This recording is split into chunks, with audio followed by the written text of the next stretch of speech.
Coup dur. Le chanteur de 80 ans ne retournera pas sur scène en janvier 2024.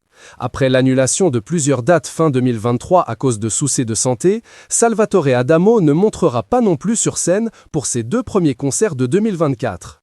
Pourtant, après l'annulation du Grand Rex à Paris il y a 3 mois, l'interprète de Tombe la neige était optimiste de pouvoir remonter sur scène. Il avait participé au tournage d'une émission sur France 3 consacrée à Jacques Brel et qui avait été diffusée en décembre dernier.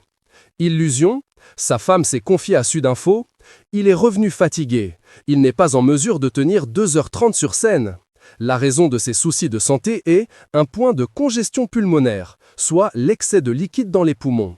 Alors qu'il va retrouver la scène de l'Olympia, Salvatore Adamo a pris la parole pour donner de ses nouvelles. Aujourd'hui, le chanteur va bien, mais il touche du bois. S'il est affaibli, le chanteur ne baisse pas les bras pour autant. Il profite de ce temps de repos pour préparer un nouvel album. Cela ne l'empêche pas de continuer à enregistrer son album. Il a commencé à Paris et il le terminera sans doute à Bruxelles, confie sa femme Nicole. Si cela ne tenait qu'à lui, Salvatore Adamo serait sur scène face au public. En fait, c'est un peu comme s'il s'était cassé une jambe. Il doit comprendre qu'il doit se reposer, explique celle qui partage sa vie depuis 50 ans. Mais il semble avoir compris le message. J'ai la sagesse d'écouter mes proches et mes docteurs, que je remercie de leur dévouement total, avait-il écrit sur sa page Facebook. Ses chansons, son argent, son épouse Nicole, sa fille Amélie, où habite-t-il?